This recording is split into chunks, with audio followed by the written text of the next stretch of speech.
नमस्कार दोस्तों, कैसे हैं आप सब। आज के इस वीडियो में हम देखेंगे व्हाट इज़ गांधीज़्म और गांधीयन आइडियोलॉजी। बेसिकली ये पूरी एक सीरीज़ रहने वाली है जिसमें हम अलग-अलग लोगों की आइडियोलॉजीज़ को डिस्कस करेंगे। अलग-अलग आइडियोलॉजीज़ यानी कि अलग-अलग विचारधारा हम डिस्कस करेंगे। तो ये पूरी सीरीज़ को फॉलो कीजिए, हमें सपोर्ट कीजिए और इस वीडियो को लाइक और शेयर ज़्यादा से ज़्यादा कीजिए। तो बिना किसी देरी के आइए शुरू करते हैं आज की इस वीडियो को। सबसे पहले अगर हम देखें तो गांधीइज्म क्या होता है या फिर गांधीयन आइडियोलॉजी हम किसे कहते हैं, ये अगर हम समझने की कोशिश करें तो Gandhian ideology is a set of religious and social ideas adopted and developed by Mahatma Gandhi first during his period in South Africa from 1893 to 1914 and later in India। यानी कि हम अगर गांधीयन आइडियोलॉजी की definition या फिर उसे एक line में कहना चाहे तो गांधीयन आइडियोलॉजी क्या है, तो गांधी जी ने दी हुई ऐसे कुछ सोच विचार जो उन्होंने डेवलप किए थे जब वो साउथ अफ्रीका में रहे और फिर आगे चलकर इंडिया में रहे।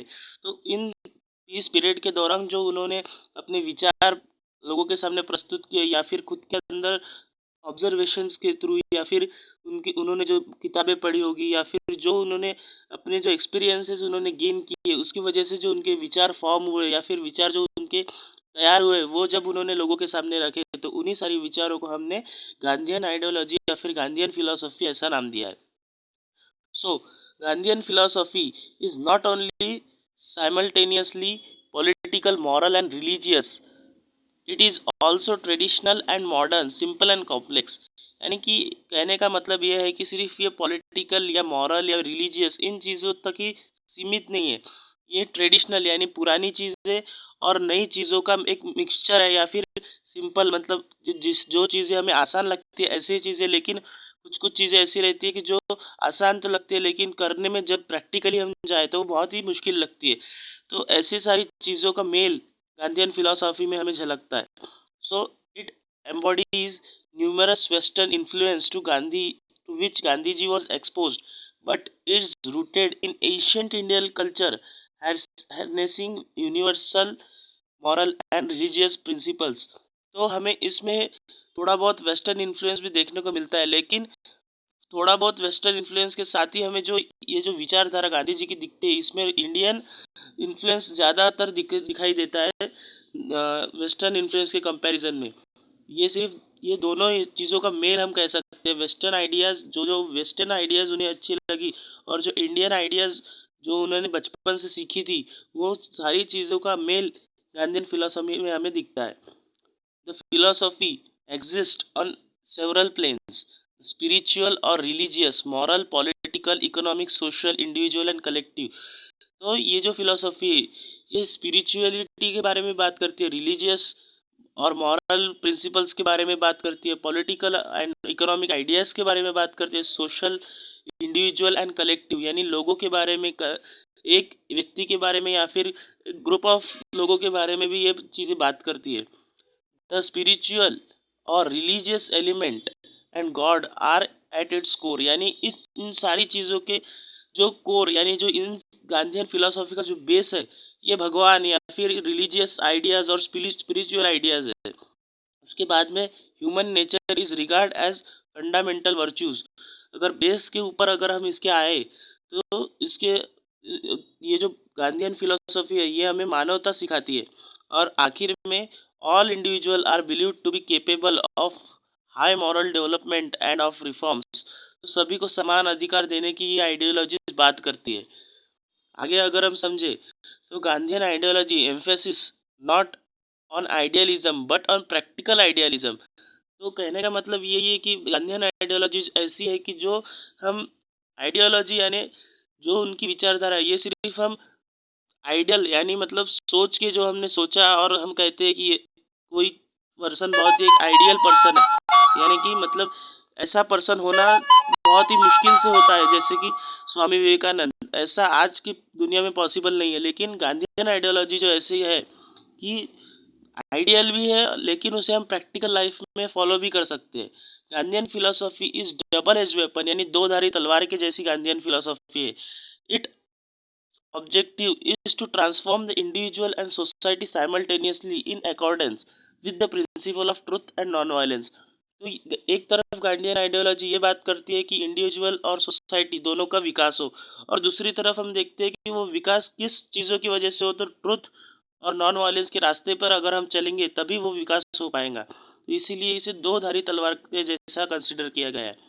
आगे Gandhi ji develop these ideologies from various inspirational sources such as Bhagavad Gita, Jainism, Buddhism, Bible, Gopal Krishna Gokhale, Tolstoy, John Ruskin, among others. तो बेसिकली कोई भी इंसान इस पृथ्वी पर आता है, उसके जो विचार होते हैं ये कहीं ना कहीं दूसरों के विचारों से इन्फ्लुएंस हुए रहते हैं। पैदा होते ही किसी के दिमाग में ऐसे विचार फूटते नहीं है। तो गांधी जी के जो भी विचार थे वो इन चीज़ों से इन्फ्लुएंस हुए थे। भगवत गीता जैसे हो गए, या फिर जैनिज्म, जो अलग अलग रिलीजियस किताबें थी, या फिर जो अलग अलग लोग थे इनकी जो किताबें थी, इन सारी चीज़ों से मिलकर गांधीयन फिलोसॉफी बनी है।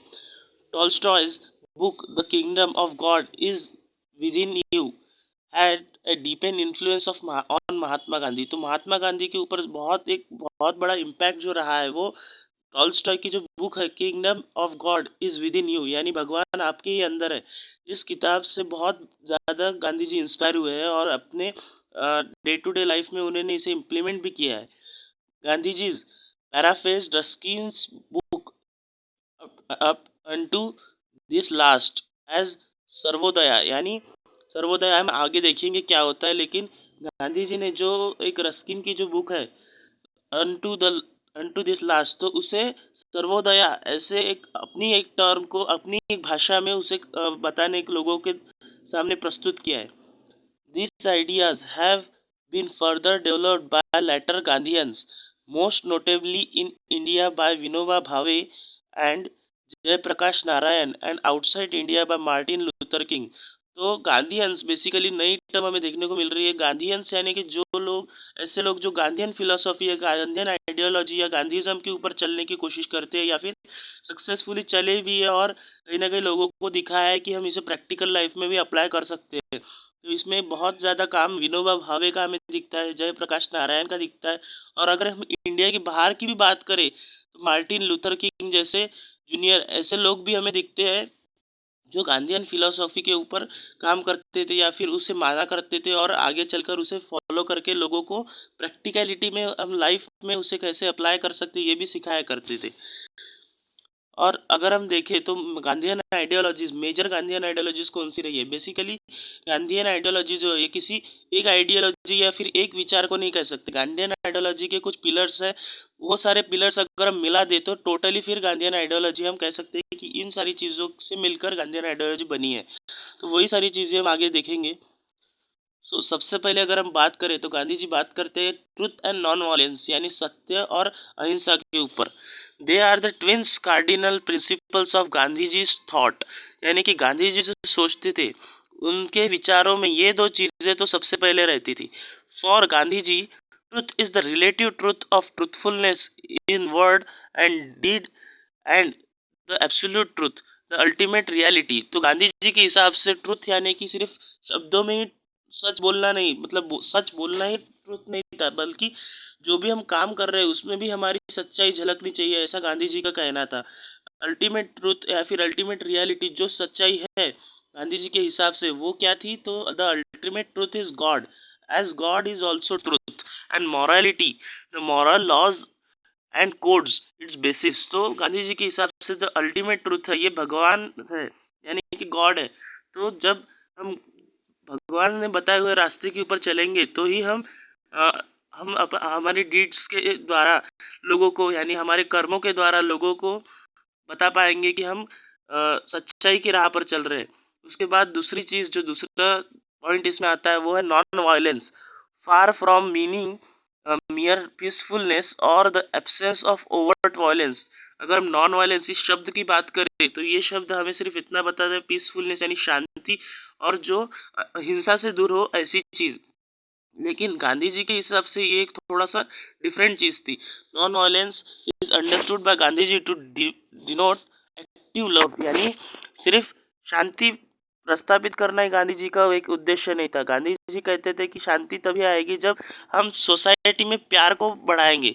अगर जब प्यार बढ़ेगा तभी हम नॉन वायलेंस को ला पाएंगे।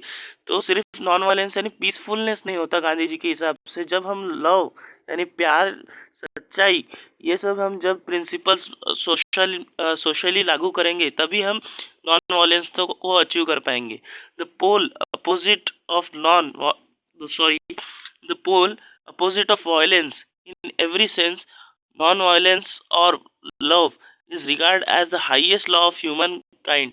यानी मानवता के हिसाब से नॉन वायलेंस और लव, ये दो चीजें सबसे ऊपर होनी चाहिए, ऐसा गांधी जी का कहना था। उसके बाद आता है second point, satyagraha. Gandhi ji called his overall method of non violent actions satyagraha. तो जो गांधी जी जो कहते थे कि नॉन वायलेंस हमें लागू करना चाहिए या फिर नॉन वायलेंस की राह पर हमें चलना चाहिए, तो वो सारी चीज़ें जो थी, जैसे वो बिहेव करते थे, उसे उन्होंने एक नाम दिया था satyagraha. It means the exercise of purest soul force against all injustice, operations and exploitations. यानी कि अपनी पूरे अंदर से, आत्मा से ताकत लगा देना है इनजस्टिस के खिलाफ, या फिर जो अपने ऊपर एक्सप्लॉयटेशन अपने साथ हो रहे हैं लेकिन किसी को मारे भी बगैर।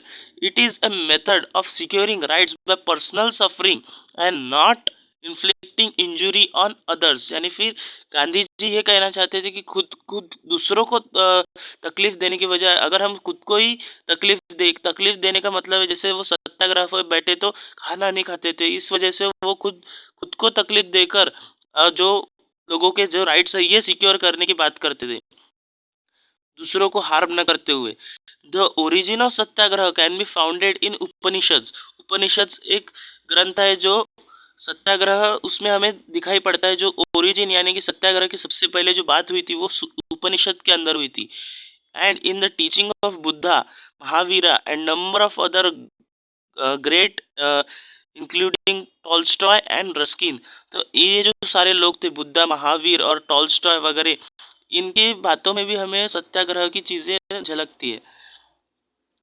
सो आगे का अगर हम पॉइंट देखें तो वो है सर्वोदय। सर्वोदय इस टर्म मीनिंग यूनिवर्सल अपलिफ्टमेंट और प्रोग्रेस ऑफ ऑल। तो बेसिकली ये जो चीज़ें है ये हमें आज के रिसेंट पीरियड में भी देखने को मिलती है। जैसे कि जो प्रेजेंट गवर्नमेंट है ये जो बात करती है सबका साथ सबका विकास, तो बेसिकली वो इसी आइडिया के ऊपर बेस्ड है। The term was first coined by Mahatma Gandhi या फिर Gandhi ji as the title of his translation of Ruskin John Ruskin's tract on political economy unto this last. तो जब गांधी जी ने अपने शब्दों में इसे बयां किया, जो अनटू हिज लास्ट, रस्किन्स का जो लिखा हुआ पॉलिटिकल इकोनॉमी के ऊपर जो लिखा हुआ किताब या फिर जो उन्होंने जो ट्रिटाइज लिखी थी, जब उसे गांधी जी ने अपने शब्दों में कहा तो उससे गांधी जी ने टर्म किया सर्वोदय के नाम से। फिर आता है स्वराज।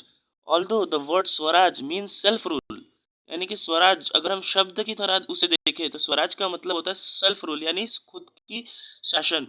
उसके बाद Gandhi ji gave it the context. सो अगर हम स्वराज की बात करें तो स्वराज सिर्फ सेल्फ रूल यानी कि खुद का जो शासन है इसे प्रस्तावित करने के तक ही सीमित नहीं है। Gandhi ji gave it the content of an integral revolution the encompasses of all spheres of life।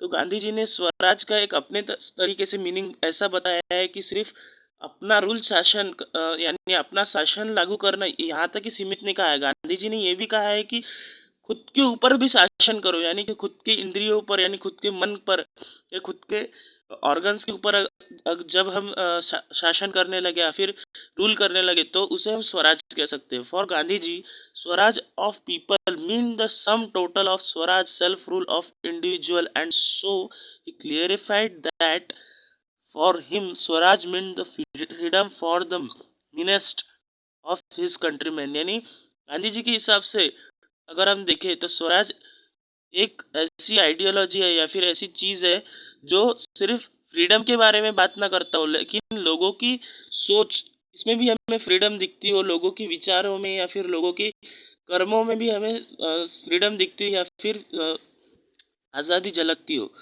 And in its fullest sense Swaraj is much more than freedom from all restriction. It is self rule, self resistance and could be equated with moksha और salvation.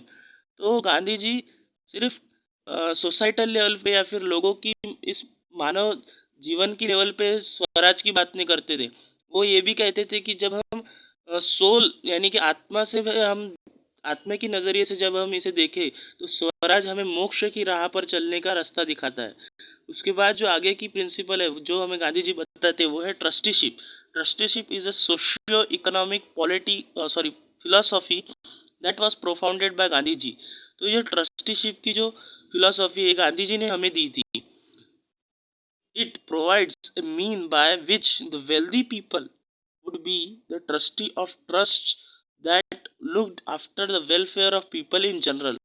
Gandhi ji का basically ये कहना था कि जो अमीर लोग होते हैं या फिर जो इंडस्ट्रियलिस्ट या फिर जो कैपिटलिस्ट लोग होते हैं ये जो अपनी जो फैक्ट्रीज या फिर जो भी बिजनेस एस्टेब्लिश करते हैं ये सारे लोगों को बिजनेस चलाने के लिए जो भी रिसोर्सेस लगते हैं जो भी हम कह सकते हैं फैक्टर्स ऑफ प्रोडक्शन लगते हैं जैसे कि लैंड लेबर कैपिटल ये सारी चीज़ें इनको हाउस होल्ड यानी कि सोसाइटी से मिलती है. तो सोसाइटी को भी इन्होंने बदले में उसके कुछ देना चाहिए इसलिए वो सोसाइटी के ट्रस्टी हुए ऐसा गांधी जी का कहना है. The principle reflects Gandhi ji spiritual development, which he owed partly to his deep involvement with and the study of theosophical literature and Bhagavad Gita. तो कहीं ना कहीं ये जो गांधी जी का जो ट्रस्टीशिप का प्रिंसिपल है भगवद गीता और थियोसॉफिकल लिटरेचर के ऊपर बेस्ड है. उसके बाद अगर हम बात करें तो आगे की फिलोसॉफी हमारे सामने आती है swadeshi. The word swadeshi derive from Sanskrit and is conjunction of two Sanskrit words. तो बेसिकली स्वदेशी जो वर्ड है ये स्व और देश ये जो दो वर्ड है संस्कृत के जो दो वर्ड है इनसे मिलकर बना है. तो स्व यानी कि सेल्फ और देश यानी कि कंट्री अगर हम इन दोनों को मिला दे तो हम कह सकते हैं कि किसी एक की या फिर कुछ लोगों की country. Swadeshi the adjectively form means one's own country but can be loosely translated in most context of self sufficiency. तो अगर हम स्वदेशी अगर ये शब्द बनाए दोनों को मिलाकर तो स्वदेशी ये शब्द हमें सेल्फ सफिशिएंसी यानी कि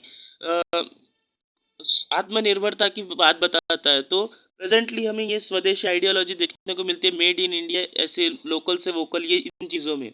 स्वदेशी is the focus on acting within and from one own community both politically and economically. यानी स्वदेशी फोकस करता है हम जो भी चीज़ें करें ये खुद के लोगों के साथ मिलकर करें खुद की कम्युनिटी के अंदर करें. लोग बाहर की या फिर विदेशी लोगों के को अंदर ना आते हुए जो हमारी इकोनॉमिक या फिर पॉलिटिकल चीज़ें हैं ये सारी खुद होकर हम करें दूसरों के ऊपर हम डिपेंडेंट ना रहे. ऐसा बेसिकली स्वदेशी का मीनिंग होता है.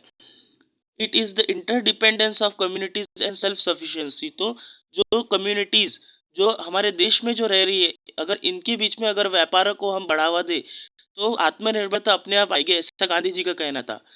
Gandhi ji believe this would lead to interdependence as British control of India was rooted in control of her indigenous industries. Swadeshi was the key to interdependence of India and was represented by the charkha or spinning wheel, the center of solar system of Mahatma Gandhi constructive programme. तो basically swadeshi ये हमें इसलिए देखने को मिला उस period में क्योंकि ब्रिटिश का कंट्रोल हमारे ऊपर था और हम ज़्यादा से ज़्यादा चीज़ों के लिए ब्रिटिश रूल या फिर ब्रिटिश लोग जो हमें चीज़ें देते थे यहाँ तक कि नमक के ऊपर भी हम ब्रिटिश के ऊपर डिपेंडेंट थे. तो गांधी जी का ये कहना था कि ब्रिटिश लोगों की चीज़ों को ना खरीदते हुए जो लोकल लोग हैं इन ये जो चीज़ें बनाते हैं इनकी चीज़ें अगर हम खरीदें तो हम बेसिकली हमारे लोगों को प्रमोट कर रहे हैं और हमारी स्वराज को एस्टेब्लिश करने का एक हम खुद होकर मार्ग बना रहे हैं.